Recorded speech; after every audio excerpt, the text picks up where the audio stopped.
Hi, everyone. I am Jennifer Passavant, intuitive spiritual life coach, energy healing practitioner, and channeler of divine beings. And speaking of channeling divine beings, I wanted to tell my story today. Now, I know you can go to my website and read kind of a Reader's Digest version of it, but I wanted to tell the story with a little more detail today. So it all goes back to 2010. And I was spending time with a friend of mine, and I just met him fairly recently, so we're kind of getting to know each other. And he was explaining how he was born with the gift of energy healing. And so he's like, "Do you want me to work on you?" I'm like, "Yeah." So I was laying on the couch and he's working on me. And then at some point, he says, "Gosh, you got all these guides coming through." And he's holding this energy ball in his hands. And he said, "They keep putting energy into this energy ball for you." And I was like, "Cool." And then I get to a point where, or he gets to a point where they were done, and he puts the ball up to my head, and I could feel it go in to my forehead. It was the weirdest thing, weirdest thing. And then I hear a voice in my left ear, and the voice said, "Just relax." And I kind of went, okay. So I did. And then I was put in a state where I was the most relaxed I have ever been in my life. It felt so good. And I was being breathed where I was not in control of my breathing. And it was this deep breath that was getting faster and faster and faster. And I would liken it to what we would call today holotropic breathing. And after a while, I could start to feel my legs and my hands tingling, which is what happens when you get too much oxygen in your system. My cat's in here. So if you hear bells, it's my cat, baby girl. Oh, there she goes. Anyway, so I got to the point where I was really uncomfortable because I didn't know who this was or where they were trying to get me. And so I'm like, I don't know what's going on. I don't know who this is. This is this could be anybody. I don't know that I want this to continue. So I made it stop. And then after that, I kept being guided to see energetic healers of various types, mostly quantum healers, quantum touch healers. And every time I would get energy healing done, every time I would be put again in that state. And I finally got to the point where I was like, okay, whoever that just relaxed person is obviously trying to get me to a certain point by using the energy of energy healers. There she goes again. Pardon the bells. So I was seeing an energy healer, and I explained to her what happened. I was, could you just do me a favor and run energy through me until whatever it is that's supposed to happen happens? And she says, "Yeah, but I get the feeling that you can do this yourself." And I said, "I think I will as soon as the energy that you run gets me to the first stage." So she's like, "Okay." So she's running energy, and I go into that state. And after a while, I see this white light shoot up past, well, my eyes are closed, but it was like from inside up past my eyes and out the top of my head. And then the breathing stopped. Not to say I stopped breathing, but I was now in control of my breathing, and it had gone back to normal. And I got very cold, and my muscles were, contracting, and which is normal. Apparently, I didn't know that then, but apparently it's normal to experience when doing like holotropic type breathing, which is basically what he was having me do. So then, sure enough, after that, every time I would meditate in like yoga class, I would go into that state. I'm like, what the heck? I mean, it felt so good. I was like, let's go for it. Let's do this. But it was really strange. I couldn't explain it. I didn't understand it. And so at the time, this was now we're at the point of it being fall of 2013. It was like September, I think, August, September. And I think September. And I'm really into Abraham Hicks, who's channeled by Esther Hicks. And I downloaded one of their albums called Abraham Speaks. And in it, Esther, who channels Abraham, and her husband, Jerry, who's the one that does all the question asking to Abraham, they were initially talking about how they came to channel Abraham. And she explains how she went to go see a channeler, and the channeler said, you'll meet your guide by doing meditation. So go home and meditate for 15 minutes. And so they did.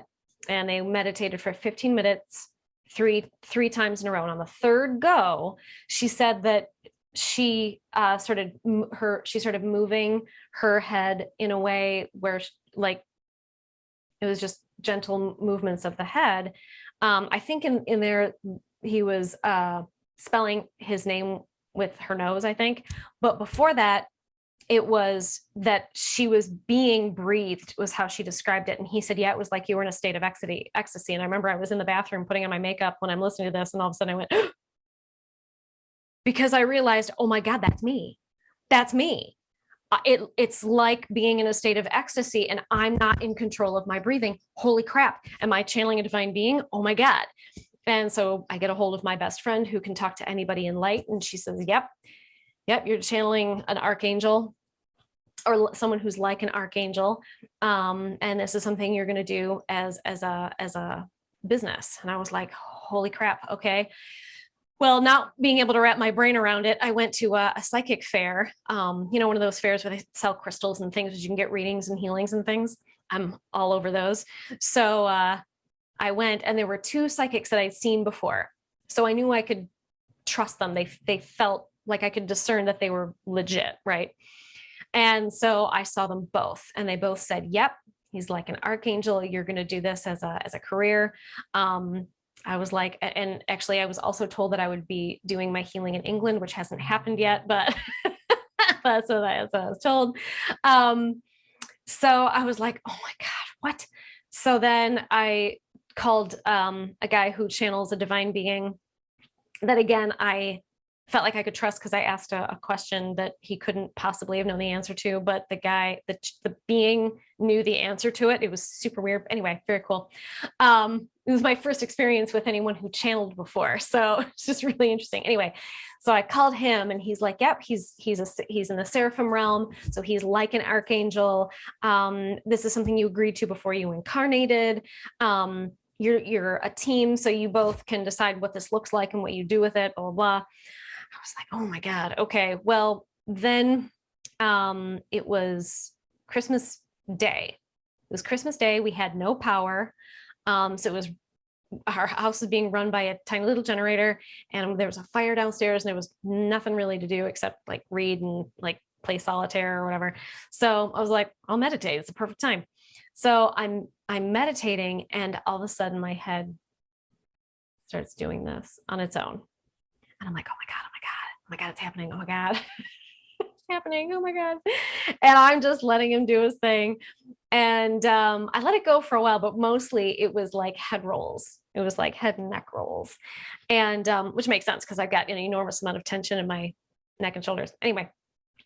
And then 2 weeks later, it was, week later, it was New Year's Eve. It was New Year's Eve.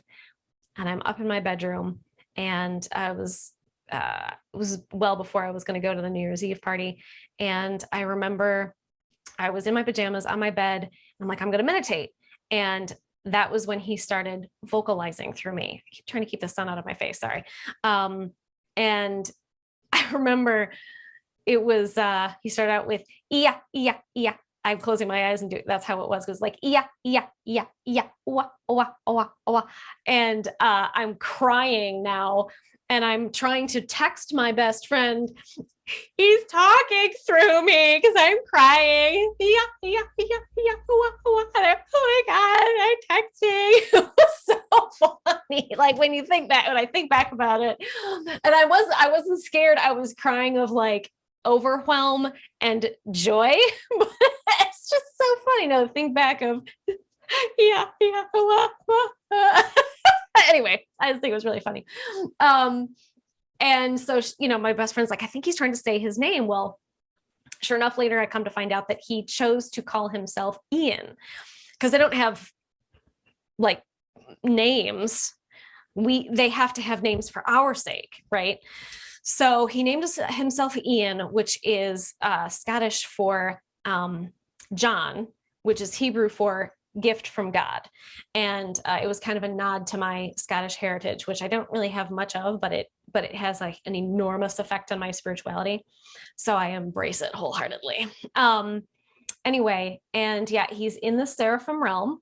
And I learned that he works in a particular group in the seraphim realm that are to help bring forth the true messages of Yeshua, who many people refer to as Jesus, which is the English version of the Latin version of the Greek version of his Hebrew name. And then I later learned that he is an ascended Arcturian. And so when I started to be able to see him in my mind's eye, I'm like, he's not human. Because he's not. So, and he glows this like, it's like rainbow prism. It's like he's just outline. He's translucent. And it's like all you see is his outline, and it's all bright rainbow, prismatic, sparkly diamond light. I don't know how else to describe it. He's got these big slanted eyes and this like long head, a very, very long, narrow body. And every time I channel him, the first thing he says is, "I love you so much." So it's just lovely. So that was 2013. And then moving into 2014, as I was working on channeling him, which took a long time to integrate, because when a being is that high vibrational, because if you think about it, Seraphim is just underneath Elohim, which is just underneath Source. I had to work on getting my vibration as high as it could go using breath work and other techniques. And he had to also work on bringing his vibration down so we could kind of meet in the middle. And I'll never forget one of the experiences I went through in order to connect with him fully. So he comes in through the back of my heart chakra, but he is always connected to me. We are like, we're like this. It was like giving birth, having an orgasm, and being electrocuted at the same time is how I liken it. Again, it used that holotropic breathing. And it was my best friend, who at the time could communicate with him more clearly than I could, and a Reiki healer friend.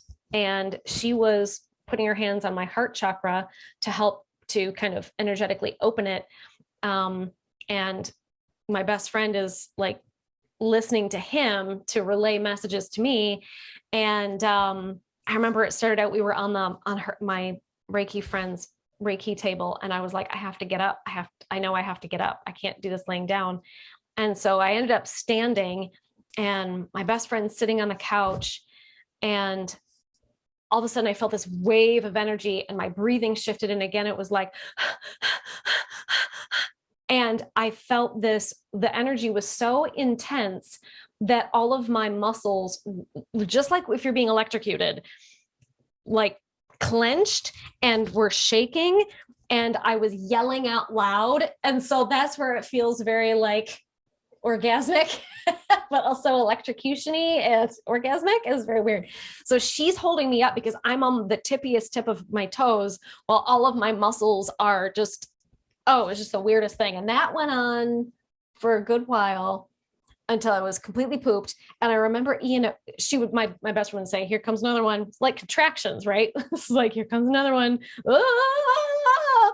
And I remember Ian said, "We're only going to get to about 85% today." I was like, "No, we're not. We're doing this. We're doing this." I'm not going to do this again. We're going all the way. And so sure enough, we went the whole way. And I was kaput for the rest of the day. It was legitimately like sticking my finger in a light socket for a very long time. So I was down for the count for the rest of the day. That was 2014. And then in 2016, January, at that point, no, I'm sorry, it was January 2017. So January 2017, my mom had been diagnosed with cancer, and I was doing energy work on her. And the energy felt different. So when Ian's working through me, it's very active, it's very electric feeling. This felt very soft and gentle, watery is how I would describe it. I don't know how else to describe energy. It's really weird to give physical descriptions to energy, but as close as I can get. And my hands were doing like mudras, and I was like, this is not Ian. Who is this? So I said, I'm like, this isn't Ian. Who is this? And I heard, this is Quan Yin. I was like, holy crap. So I said, am I going to be working with you now? And she said, yes, we're going to be a team. We're going to work in tandem. I was like, oh my God. So you can't see, but I've got her everywhere. Not just, I mean, she's on the wall, but I've got her throughout the house. So anyway, so now I also work with Kuan Yin, which is nice because she's very divine feminine, very soft, very gentle, whereas he's very divine masculine. So they balance each other's energies out very well. And my understanding is that we're kind of aspects of each other. Not to say like I was physically Kuan Yin, but rather that I am like a facet aspect of hers, like I share a part of her oversoul type thing. Or we share the same oversoul type of thing. So when that's how 8 bazillion people can be like, I'm Mary Magdalene, or I'm Jesus. Okay. In a way, yes, but that doesn't mean you're the one that physically walks the planet as them. It means you maybe you were, but maybe you also just share an aspect of them, like a fractal, a part of their soul or a part of their oversoul. So that's how it is with me, where it's, I think Ian may be a future incarnation of me. I think that's entirely possible, or he's soul kin. I actually don't go around asking that. I usually let information come to me and I just wonder instead of like trying to get all the answers. I used to want to know all the answers, and now I just let stuff come to me if it's something I need to know. But Kuan Yin, my understanding is that we're aspects of each other or something like that. So it's just really interesting. So that is who I channel. That is how I came to channel them. Ian and Quan Yin can speak out of my mouth. Oftentimes it's in my mind. Occasionally I hear things. Usually it's a visual thing. And actually even more often than that, I'm more often clairsentient and claircognizant. That's not even a word, clairsentient and claircognizant. And I am less so clairaudient and clairvoyant. But I do have all of those, but it's much more because I'm a Pisces moon. So my intuitive gifts and abilities are a little more subtle because of the clairsentience and claircognizance. So, but when I do energy healing, they actually move my body. So they're literally operating through me. And usually one is more forward. And that's why Kuan Yin says they work in tandem. So one's more forward than the other, depending on what that person needs in that area of the body. And I know who's working based on A, how the energy feels, and B, what my hands are doing. I'm trying to think what else you guys might give a rip about.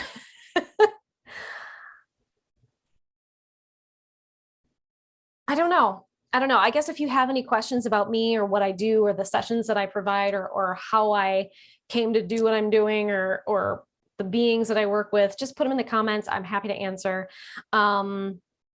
Anyway, thank you for listening.